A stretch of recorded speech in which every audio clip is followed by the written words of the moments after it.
ஓம் சாந்தி. இது வரைக்கும் பார்த்தீங்கன்னா 4 நம்பிக்கையினுடைய விஷயத்தை பார்த்துட்டோம். நிச்சயத்தினுடைய விஷயத்த ஃபர்ஸ்ட் பாபா மேல நிச்சயம், அப்புறம் தன் மேல நிச்சயம், அப்புறம் நாடகத்தின் மேல நிச்சயம், அப்புறம் நம்மளுடைய பிராமண பரிவாரத்தின் மேல நிச்சயம். பிராமண பரிவாரத்தை பாபா ரொம்ப அதிகமாக எக்ஸ்ட்ரா டைம் எடுத்து சொல்லிட்டு இருந்தாரு, அதனுடைய நம்பிக்கையை பொறுத்து.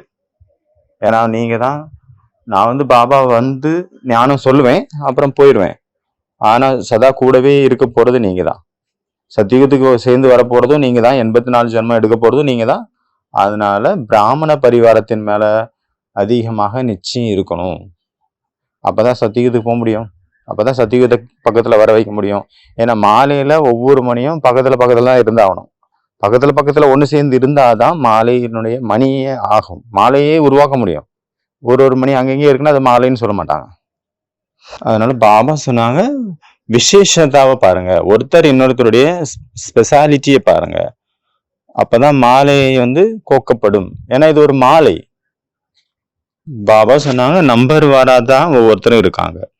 ஏன்னா ஒரு மாலை 1ஆம் நம்பர் மாலை 108வது மணி மாலை எவ்வளவு வித்தியாசம் இருக்கு. அப்புறம் 10108வது மணி மாலை வித்தியாசம் இருக்கு இல்லையா. எல்லாருமே மகாராஜா கிடையாது. சிலர் ராஜா, சிலர் மகாராஜா, சிலர் ராயல் பிரஜா, சிலர் பிரஜை, சிலருங்க வேலைக்காரங்க. பணக்காரங்களுக்கும் வேலைக்காரங்க இருக்காங்க, அப்புறம் பிரஜைகளுக்கும் வேலைக்காரங்க இருக்காங்க. எத்தனை விதம் இருக்கு பாருங்க. அங்க இத்தனை நம்பர் இருக்காங்க அப்படின்னா அப்போ இங்கேயும் இத்தனை நம்பர், அத்தனை பேர் இருப்பாங்க இல்லையா, அத்தனை பேர். அப்படி பார்க்கும்போது எல்லாருமே பர்ஃபெக்ட் ஆக முடியாது. எல்லாருமே பர்ஃபெக்ட் ஆயிட்டாங்க அப்படின்னா எல்லாருமே மகாராஜா மகாராணி ஆயிடுவாங்க. எல்லாருமே மகாராஜா ஆயிட்டாங்கன்னா எப்படி ராஜ்யம் ஸ்தாபனை ஆகும்? பிரஜைகள் வேணும்ல ராஜ்யத்துல. அதனால பாபா சொல்றாங்க, கடைசி வரைக்கும் பர்ஃபெக்ட் ஆக மாட்டாங்க, ஆக முடியாது யாருமே. ஏன்னா நம்பர் வார் இருக்கு. பாபாவுக்கு தெரியும் இவங்க வரிசைப்படியானவங்க, அவங்கவுங்க கெப்பாசிட்டி வேற வேற, ஒண்ணு கிடையாது. ஆனாலும் பாபா என்ன பண்றாரு, எல்லார் மீதும் சமமான அன்பு வச்சிருக்கிறார். சிலருக்கு அதிகமான அன்பு, சிலருக்கு கம்மியான அன்பு, அந்த மாதிரி பண்ணல பாபா. கடைசி மணிய கூட பாபாவுக்கு அன்பு கொடுக்கிறார், சமமான அன்பு. பெரிய பெரிய மகாத்மாக்கள் இருக்காங்க, பெரிய பெரிய தர்மாத்மாக்கள் இருக்காங்க. அவங்களால கண்டுபிடிக்க முடியாத பரமாத்மாவை இந்த கடைசி மணி கண்டுபிடிச்சிருச்சு. அப்ப விசேஷம் இருக்கு இல்லையா. அப்ப எவ்வளவு உயர்ந்த விஷயம், எவ்வளவு பெரிய பாக்கியம். கடைசி மணி கூட பாபாவை தெரிஞ்சுக்கிட்டு மேரா பாபா, என்னுடைய பாபா அப்படின்னு சொன்னதுனால அவங்களுக்கும் பாபாவனுடைய ஆஸ்தி கிடைக்குது. பாபா ஒரு பொழுதும் எந்த ஒரு குழந்தை மேலேயும் அன்பை குறைச்சிக்க மாட்டாரு. அவங்க கசப்பானவங்க, புளிப்பானவங்களாக இருந்தாலும் கூட, இனிமையானவங்களா இல்லை ஆனாலும் பாபாவுக்கு அவங்க மேல அன்பு இருக்குது. ஏன்னா மறைமுகமா பாபாவை தெரிஞ்சுக்கிட்டாங்க. பாபா வந்திருக்கிறார் இந்த உலகத்துல, அத பெரிய பெரிய மகாத்மாக்களால தெரிஞ்சுக்க முடியல, இல்ல புரிஞ்சுக்க முடியல. தபஸ்யாவில இருந்து உலகத்துல காட்டுவாங்கல்ல, பழைய காலத்துல எல்லாம் ரிஷி முனிகள் தபஸ் பண்ணிட்டு இருப்பாங்க. அவங்களுக்கு ஒரு ஃபீல் ஆகும். ஒரு ரிஷி முனிகள் மட்டும் இல்ல, அசுரர்கள் தவம் பண்ணும்போது கூட அவங்களுக்கு ஃபீல் ஆகுது, காட்டுறாங்க. மகா சக்தி இந்த இடத்துல இருக்குது அப்படின்னு அவங்களுக்கு ஃபீல் ஆகுது. அங்க போறாங்க, ஸ்ரீகிருஷ்ணர் இருக்காரு. ஆனா அதே போல இப்ப பரமாத்மா இந்த உலகத்துல வந்திருக்கிறாரு, அவருடைய காரியத்தை ஆற்றிட்டு இருக்கிறாரு. அந்த விஷயம் இவ்வளவு உலகத்துல இருக்க தர்மாத்மாக்கள் மகாத்மாக்களுக்கு கண்டுபிடிக்க முடியல. ஆனா இந்த கடைசி மணி 16108வது மணி, 9 லட்சமாவது மணி, அது தெரிஞ்சுக்கிச்சு. அந்த ஆத்மா குப்தமா வந்திருக்கக்கூடிய பரமாத்மாவை தெரிஞ்சுக்கிச்சு. அப்ப எவ்வளவு பவர்ஃபுல் இல்ல, அப்ப எவ்வளவு சக்தி இருக்கணும் அந்த ஆத்மா, எவ்வளவு பாக்கியசாலியா இருக்கணும். சாதாரண ஆத்மா கிடையாது கடைசி ஆத்மா கூட. அதனாலதான் பாபா கோபமான ஆத்மா குழந்தைங்க இருந்தாலும் கூட, கோபம் இருக்காங்க, கோபக்காரங்க இருக்காங்க, இனிமையா இல்லை எல்லாருமே. ஆனாலும் கூட பாபா நினைவுகள் கொடுக்கும்போது எப்படி கொடுக்குறாரு, அன்பு நினைவுகள். மீட்டே மீட்டே சிக்கிலதே பச்சோம் பிரதி, இனிமையிலும் இனிமையான காணாமல் போய் கண்டெடுக்கப்பட்ட தேடி பல அந்த ஆத்மாக்களுக்கு அப்படின்னு தானே பாபா அன்பு நினைவுகள் கொடுக்குறாரு. இனிமையான குழந்தைங்களே அப்படின்னு சொல்லி சொல்லி பாபா நம்மளை இனிமையா மாத்திடுறாரு. அந்த மாதிரி சொல்றாரு, என்னுடைய கசப்பான குழந்தைகளே, என்னுடைய புளிப்பான குழந்தைகளே அப்படி சொல்றது இல்லை. இனிமையான குழந்தைங்க, அன்பான குழந்தைங்க, செல்ல குழந்தைங்க. அந்த பார்வையில பாபா ஒவ்வொரு ஆத்மாவையும் பார்க்கிறாரு. கூடவே அன்பு நினைவுகளை கொடுக்கிறாரு. அப்படி நம்மளை பார்த்து பார்த்து அவருடைய அந்த பார்வையினால கீழே இருந்த நம்மளை பாபா மேலே ஏத்திட்டார். அதனால பகவான் எந்த ஒரு பார்வையில நம்மளை பார்க்கிறாரோ அந்த பார்வையில ஃபர்ஸ்ட் நான் என்ன பார்க்கணும், அப்புறம் நான் மற்றவங்களை பார்க்கணும். யாரு சொமான்ல இருக்காங்களோ அவங்கதான் மற்றவங்களுக்கு சம்மானம் கொடுப்பாங்க, மரியாதை கொடுப்பாங்க. நான் என்னுடைய உயர்ந்த நிலையை நான் தரிசனம் பண்ணிட்டேன் அப்படின்னா மற்றவங்களுடைய உயர்ந்த நிலையையும் என்னால தரிசனம் பண்ண முடியும். நான் என்னுடைய குறையை தான் தரிசனம் பண்ணிட்டு இருக்கிறேன் அப்படின்னா மற்றவங்களுடைய குறையை தான் நான் பார்த்துட்டு இருப்பேன். நான் என்னுடைய தவறுகளை பார்த்து என் மேல கருணை உள்ளத்தை நான் கொண்டு வரேன் அப்படின்னா மற்றவங்க மேலேயும் என்னால கருணை உள்ளம் கொண்டு வர முடியும், அவங்களுடைய தவறுகளை அவங்களுடைய குறைகளை பார்த்துட்டு. அதாவது என் மீது நான் என்ன மாதிரியான ரிலேஷன்ஷிப் வச்சிருக்கிறனோ, பாசிட்டிவ், நெகட்டிவ், அன்பானது இல்ல கசப்பானது, அந்த மாதிரி இல்ல உயர்ந்த பார்வை என்ன வச்சிருக்கிறனோ அந்த பார்வையை பொறுத்து தான் நான் மற்றவங்களையும் பார்ப்பேன். நம்மளுடைய ஃபேமிலியை பார்ப்போம், பிராமண பரிவாரத்தையும் பார்ப்போம், வெளியில் உள்ள உலகத்தில் உள்ள எல்லாத்தையும் பார்ப்போம். பரிவாரத்துல கூட பிராமண பரிவாரமாக இருந்தாலும் கூட அங்க அட்டாச்மெண்ட்ல வந்துடக்கூடாது.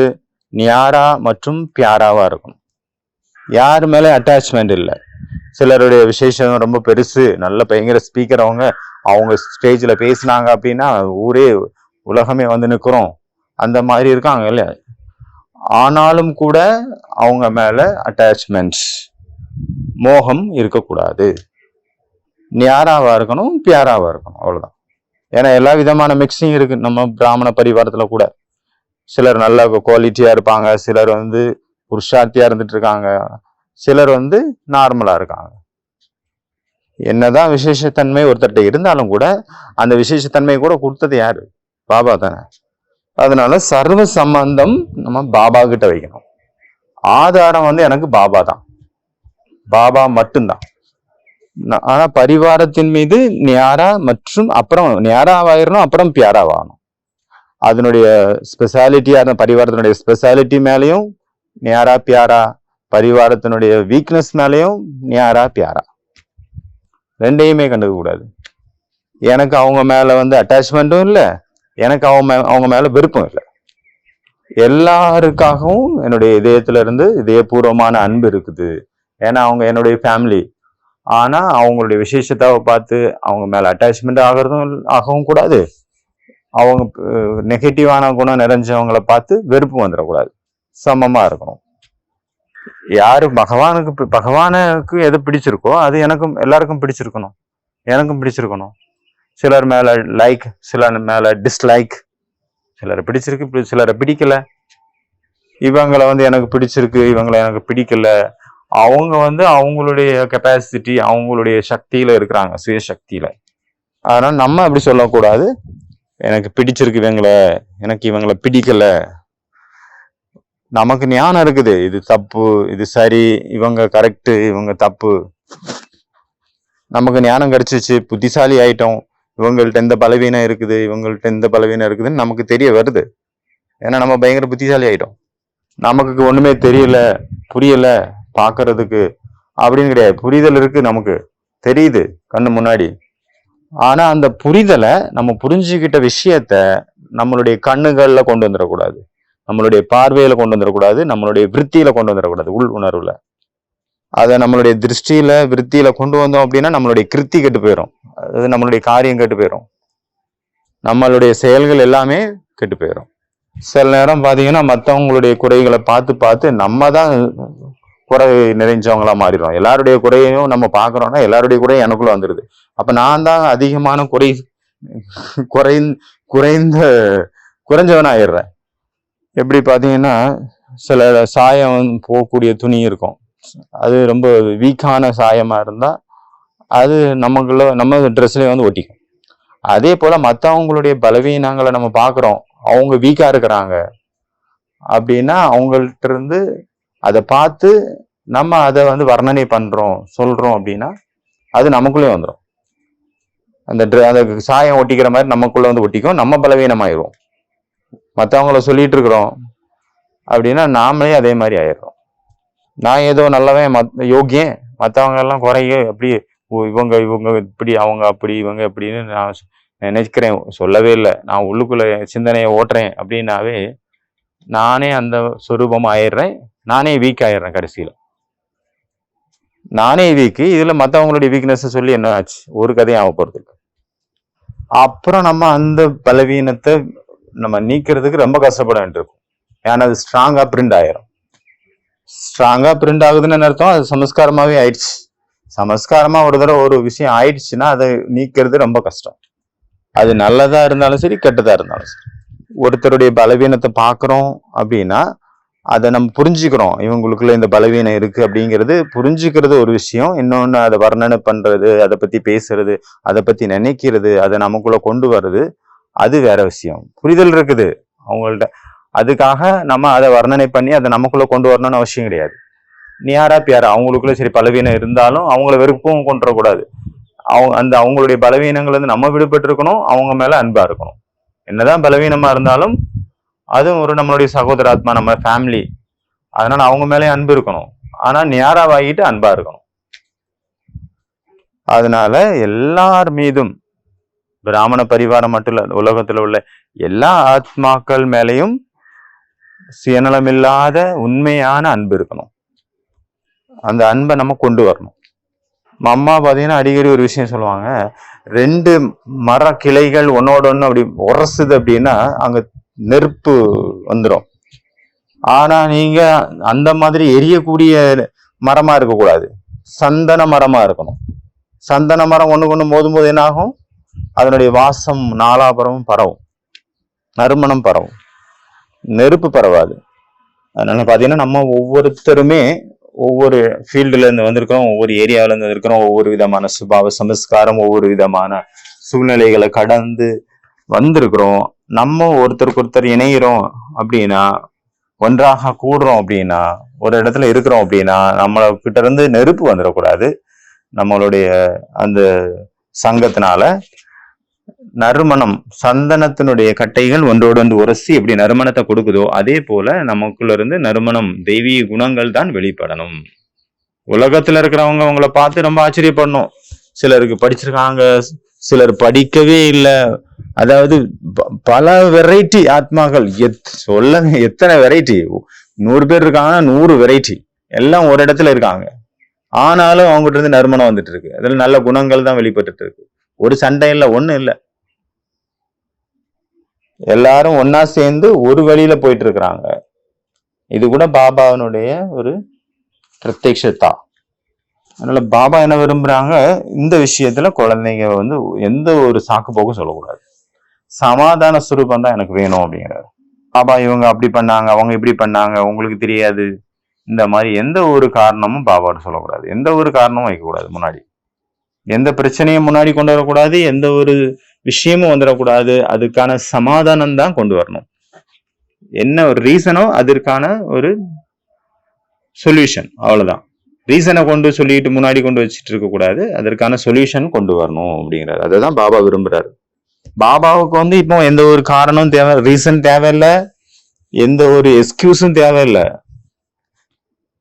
எந்த ஒரு சாக்கு போக்கும் தேவை கிடையாது. பாபாவுக்கு வேண்டியது சொல்யூஷன், அதற்கு என்ன தீர்வு, அதுதான் வேணும். சரி, காரணம் இருக்குதா இந்த மாதிரி விஷயமா, சரி அதுக்கு நிவாரணம் என்ன, அதை சொல்லுங்க. அததான் பாபா விரும்புறாரு. பாபாவுக்கே தெரியும் அவங்களுக்குள்ள வீக்னஸ் இருக்கு, அவங்க பலவீனமா இருக்காங்க. நமக்குள்ளே இருக்கு, எல்லாருக்குள்ளே இருக்கு வீக்னஸ். பாபா பாக்குறாரு, பாபாவுக்கு தெரியுது. அதனாலதான் டெய்லி பாடம் சொல்லி கொடுத்துட்டு இருக்கிறாரு, ஒவ்வொரு விஷயத்தையும் விடுறது, எப்படி வெற்றி அடைகிறது அப்படின்னு. அதனால பாபாவுக்கு நம்பிக்கை இருக்குது. அதனாலதான் வந்து மீண்டும் மீண்டும் டெய்லி நம்ம செய்யாட்டா கூட வந்து பாடம் சொல்றாரு மறுபடியும், புது தெம்போட, புது உற்சாகத்தோட. ஆனா நம்ம பாபாவுக்கே அவ்வளவு நம்பிக்கை இருக்கும் போது நமக்கு வந்து அந்த மாதிரி நம்பிக்கை இல்லாத நிலையை நமக்கு வரக்கூடாது. யாரையாவது நம்ம பார்த்து இவங்க எங்க ஞானத்துல தேருவாங்க, இவங்க எல்லாம் ரொம்ப நாளைக்கு இருக்க மாட்டாங்க, ஞானத்தை விட்டு போயிடுவாங்க, கொஞ்ச நாள் இருப்பாங்க, அப்படி நம்ம நினைக்கிறோம் அப்படின்னா இது கூட ஒரு சாபம் கொடுத்தது மாதிரி அர்த்தம். எப்படிப்பட்ட ஆத்மாவா இருந்தாலும் சரி, இந்த மாதிரி நம்ம பாக்குறோம், நினைக்கிறோம், அவங்கள அந்த மாதிரியான கண்ணோட்டத்துல வர்ணனை பண்றோம், மற்றவங்கள கிட்ட நம்ம வர்ணனை பண்றோம் அப்படின்னா இது கூட தவறான விஷயம், இது கூட சாபம் கொடுத்தது மாதிரி, இது பண்ணக்கூடாது. இது பிராமணர்களுடைய விஷயம் கிடையாது. பிராமணர்கள் இப்படி பண்ண மாட்டாங்க, பிராமணனுடைய காரியம் கிடையாது இது. பிராமணர்கள் சாபம் கொடுப்பாங்களா என்ன? பிராமணர்கள் ஆசீர்வாதம் கொடுக்குறவங்க, வரங்களை கொடுக்குறவங்க. அதனால அந்த மாதிரியான வார்த்தைகள் இவங்க நிலைக்க மாட்டாங்க, போயிடுவாங்க ஞானத்தை விட்டு, இவங்க எல்லாம் எங்க இருக்க முடியும், அந்த மாதிரி ஒருத்தர் மேல நமக்கு எண்ணம் வருது அப்படின்னா அது பிராமணர்களுடைய சமஸ்காரம் கிடையாது, நம்ம சமஸ்காரம் கிடையாது. நம்மளுடைய வாயிலிருந்து வரதானங்கள் தான் வரணும், மகா வாக்கியங்கள் தான் வரணும். இந்த மாதிரி சாபம் கொடுக்கக்கூடிய மாதிரியான வார்த்தைகள் வரக்கூடாது. இன்னைக்கு இல்லை அப்படின்னா நாளைக்காவது இந்த பாபாவுடைய ஞானத்தை புரிஞ்சுப்பாங்க, பாபா கிட்ட வருவாங்க, பாபாவுடைய கிட்ட இருந்து ஆஸ்தி எடுப்பாங்க. இவங்க வாரிஸ் குவாலிட்டி ஆத்மா, பாபாவுடைய ஆஸ்திக்கு அதிகாரி இவங்க, last so fast, fast so first ஆத்மா. இந்த மாதிரியான நல்ல எண்ணங்கள் ஒவ்வொரு ஆத்மாக்குள்ளேயும் நமக்கு வரணும். அதனால நம்மளுடைய சுமானத்தையும் நம்ம உயர்வாக்கணும், நம்மளை சுத்தி இருக்கக்கூடியவங்களுடைய சுபானத்தையும் நம்ம உயர்வாக ஆக்கி நம்ம எல்லாரும் ஒன்னாதான் போகணும். அவங்களுடைய ரொம்ப பக்கத்துலயும் போயிடக்கூடாது. அவங்களுடைய பலவீனங்களுடைய இது நம்ம மேல தாக்குதல் தொடுக்கிற மாதிரி எல்லாரும் கூடயும் ஒன்னாக உதவி செஞ்சுட்டு போகணும், ஹெல்ப் பண்ணணும். ஆனால் சம்பந்தம் பாபா கூட மட்டும்தான். யாருகிட்ட இருந்தும் நீங்க எந்த விஷயத்தையும் எதிர்பார்க்காதுங்க, பாபா கிட்ட மட்டும் எல்லாத்தையும் எடுத்துக்கோங்க. ஏன்னா எல்லாருமே பலவீனமா இருக்காங்க, எல்லாருமே புருஷார்த்திகள், யாருமே பர்ஃபெக்ட் கிடையாது. இப்ப யாராவது ஒருத்தவங்க ஒண்ணு கொடுக்குறாங்க அப்படின்னா கூட அவங்க எங்க இருந்து எடுத்து கொடுப்பாங்க, பாபா கிட்ட இருந்து எடுத்து கொடுப்பாங்க. அப்ப நம்ம ஏன் பாபா கிட்ட நேரடியாக கனெக்ஷன் வச்சுக்க கூடாது? அதனால டைரக்டா பாபா கிட்ட இருந்து எடுத்துக்கோங்க நீங்களே. இன்னொருத்தர் இதற்கு நடுவுல ஒரு ஸ்டோரி உண்டு, உங்களுக்கு எல்லாத்துக்கும் தெரிஞ்சிருக்கிறோம். ஒரு ராஜா கிட்ட ஒரு பிச்சைக்காரர் போவாரு டெய்லி, ஆனா அவருக்கு பிச்சை கிடைக்காது. அப்புறம் ஒரு நாள் அவர் பூஜை பண்ணிட்டு இருக்கும்போது அவர் போறாரு. அப்ப பூஜையில கலந்துக்கிறாரு. அப்ப பாக்குறாரு ராஜா அந்த பிச்சைக்காரருக்கு புரியுது, ராஜாவே அனுமான் பூஜை பண்ணிட்டு இருக்கிறாரு. அனுமான்கிட்ட கேட்கிறாரு, கடவுளே நீங்க எல்லாரும் எனக்கு கொடுங்க, நான் எல்லாருக்கும் கொடுக்குறேன் அப்படிங்கிறாரு. அப்ப அவர் பாக்குறாரு, அடடே இவரே பிச்சைக்காரரா இருக்கிறாரு, அதுலயும் இவர் ராமர்கிட்ட இருந்து வாங்கணும். ஆஞ்சநேயருக்கு எங்க இருந்து கிடைக்கும்? ராமர்கிட்ட இருந்து தானே கிடைக்கும். சரி, ராமருக்கு எங்க இருந்து கிடைக்கும்? சிவன்கிட்ட இருந்து கிடைக்கும். காட்டியிருக்காங்க இல்லையா ராமேஸ்வரத்துல ராமர் சிவனை பூஜை பண்ண மாதிரி. அப்போ நான் நேரடியா ஏன் சிவன்கிட்டே வாங்கக்கூடாது? பரமாத்மா கிட்ட இருந்து நான் நேரடியாவே வாங்கிக்கிறேன், எதுக்கு இத்தனை புரோக்கர்ஸ்? அந்த மாதிரி ஒவ்வொருத்தருமே புருஷார்த்திகள். நம்மளை சுத்தி இருக்கக்கூடிய பிகேவா இருந்தாலும் சரி, நான் பிகேவா இருந்தாலும் சரி, முக்கியமா பிகே ஃபேமிலி புருஷார்த்தி ஃபேமிலி. இன்னும் பர்ஃபெக்டான ஃபேமிலி இல்லை. இப்போ சத்தியுகத்தினுடைய தேவதை ஆயிரல யாருமே, எல்லாருமே புருஷார்த்தம் பண்ணிட்டு இருக்காங்க. இந்த ஃபேமிலி கூட பர்ஃபெக்ட் ஆகிறதுக்கான புருஷார்த்தம் போயிட்டு இருக்கு. அதனால எல்லா வைபவங்கள், குணங்கள், சக்திகள் எல்லாமே பரமாத்மா அவரே நேரடியா கொடுத்துட்டு இருக்கிறாரு. அப்படின்னா நம்ம ஏன் அப்ப அவர்கிட்ட எடுக்கக்கூடாது? அவர்கிட்ட ஏன் வாங்கிக்க கூடாது? எதற்காக மனிதர்கள்ட்ட எதிர்பார்க்கணும்?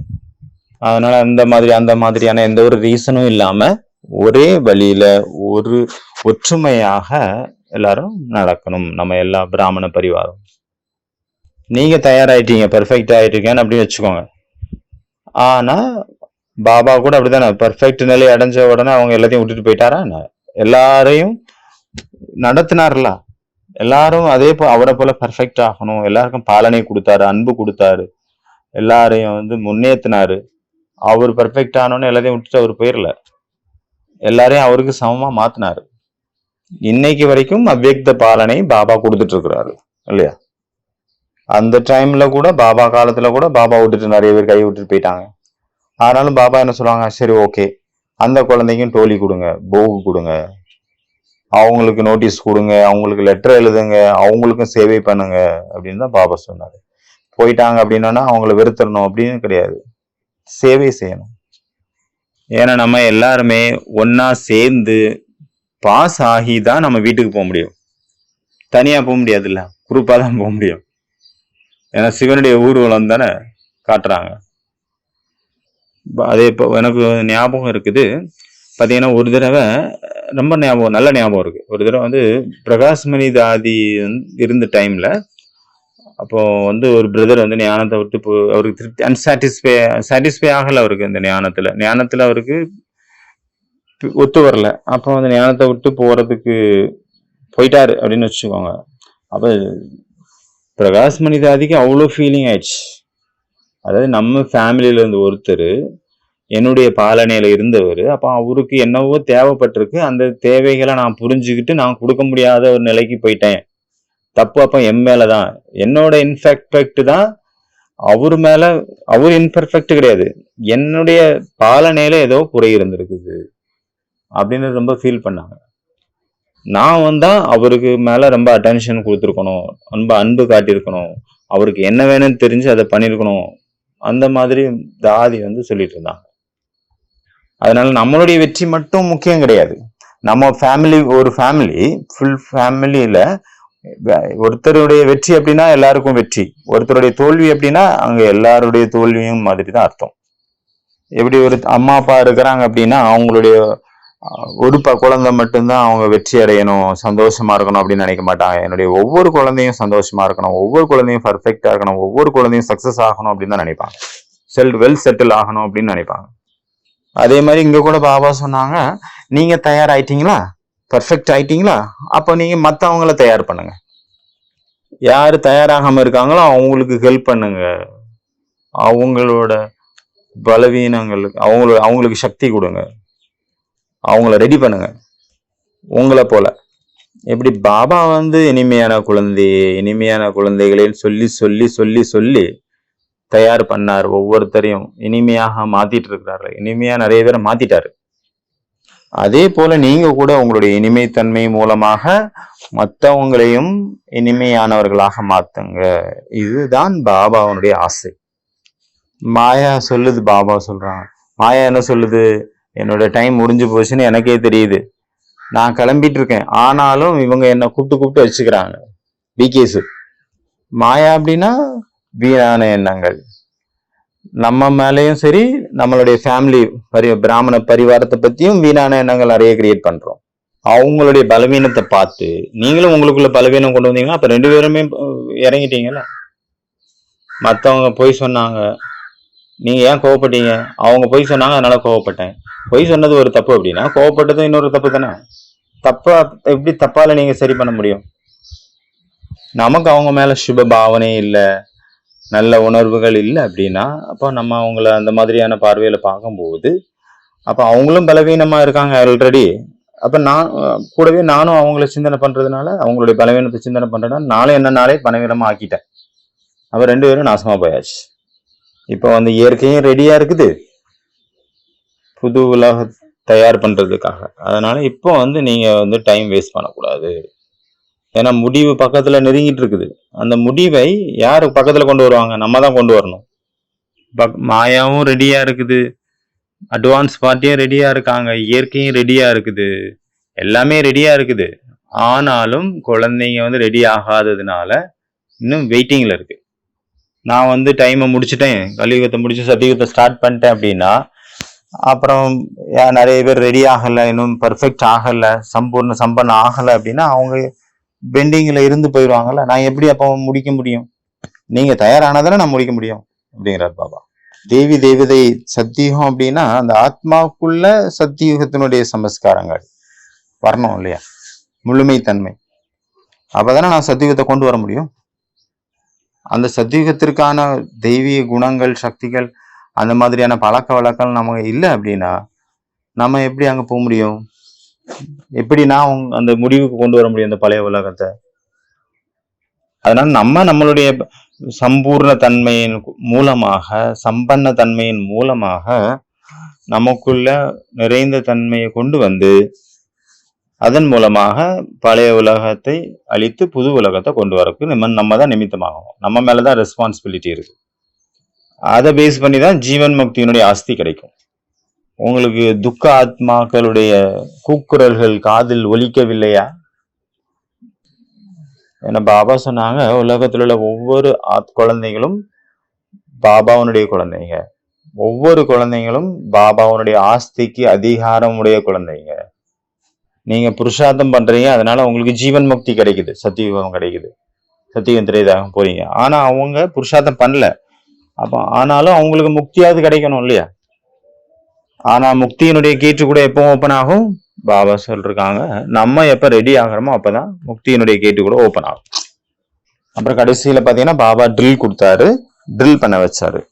12 தடவை ஃபரிஸ்தா சுரூபத்தினுடைய பயிற்சி, 12 தடவை அசரீரி பயிற்சி. பாபா வந்து 24 மணி நேரம் அந்த பயிற்சி பண்ணிட்டு இருக்கணும் அப்படின்னு சொல்ல. நீங்க தூங்குற நேரத்துல தூங்குங்க, சேவை பண்ற நேரத்துல சேவை பண்ணுங்க. ஆனா நடுவா 12 தடவை இந்த பயிற்சி பண்ணணும்.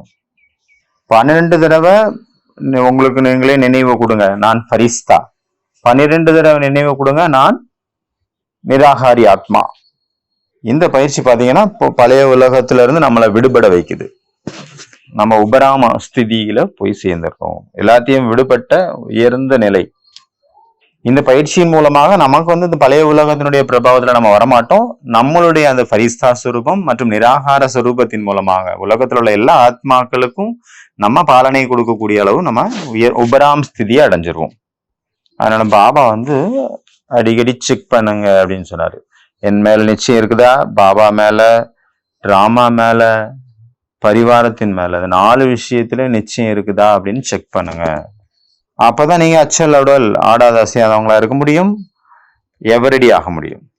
அப்பதான் நம்ம ஒவ்வொரு பேப்பர்லயும் பாஸ் ஆக முடியும். அதனால ரொம்ப ஒண்டர்ஃபுல்லான முரளி இன்றைய முரளி. அது வந்து செக் பண்ண வேண்டியது ரொம்ப முக்கியமாக இருந்திருக்கு. பரிவாரத்தின் மேல நோ டவுட், நோ கம்ப்ளைண்ட்ஸ். பகவானால தேர்ந்தெடுக்கப்பட்ட பரிவாரம். பாபா புத்திவானுக்கு எல்லாம் புத்திவான். அவருக்கு தெரியாதா என்ன? அவர் யார செலக்ட் பண்ணாரோ, அவரு எது பண்றாரோ அது எல்லாமே பெர்ஃபெக்ட். நம்ம ஒன்னும் அவரை விட புத்திசாலி எல்லாம் கிடையாது. இவங்களையே வந்து பாபா வந்து இந்த இடத்துல சென்டர் இன்சார்ஜா வச்சிருக்காரு. ஒரு படிப்பறிவு இல்லை, ஒரு மண்ணாங்கட்டியும் இல்லை. அந்த மாதிரி யோசிக்க வேண்டிய வேலை நமக்கு கிடையாது. ஏன்னா பாபாவுக்கு தெரியும், அவருக்கு தான் புத்திசாலிக்கெல்லாம் புத்திசாலி, யாரை எங்க வைக்கணும்னு அவருக்கு தெரியும். அதனால அவருடைய செலெக்ஷன்ல டவுட் வரக்கூடாது.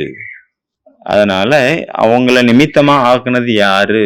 பகவான், பரமாத்மா, பாபா அப்படிங்கிற நினைவு இருக்கணும். மற்றவங்க சென்டர் இன்சார்ஜா இருக்காங்க, இல்ல ஒரு ப்ரோக்ராம் ஒரு டிபார்ட்மெண்ட் இன்சார்ஜா இருக்காங்க அப்படின்னா அங்க பாபாவனுடைய ஒப்புதலும் அங்க இருக்குது அப்படின்னு தான் அர்த்தம். ஒருவேளை அவங்க ஏதாவது தப்பு பண்ணாங்க அப்படின்னா அதுக்கு ரெஸ்பான்சிபிள் யாரு? பாபா. ஏன்னா அவரு தான் வச்சிருக்கிறாரு. அதனால நம்ம அந்த விஷயத்த சிந்தனை பண்றது, கம்ப்ளைண்ட் பண்றது, பழி போடுறது, இந்த விஷயத்துல போறதுக்கு அவசியம் கிடையாது. அதனால யார வந்து இன்சார்ஜ் ஆகியிருக்கிறாரு, பாபா நிமித்தம் ஆக்கியிருக்கிறாரோ, அதனால பாபாவனுடைய விஷயமா செலெக்ஷன்ல நமக்கு கொஸ்டின் மார்க் வரக்கூடாது. பரிவாரத்தினுடைய ஒவ்வொரு நம்பர் மேலையும் நமக்கு கொஸ்டின் மார்க் வரக்கூடாது. ஏன்னா இது பல ரகசியங்கள் நிறைந்த ஒரு டிராமா. அச்சா, ஓம் சாந்தி.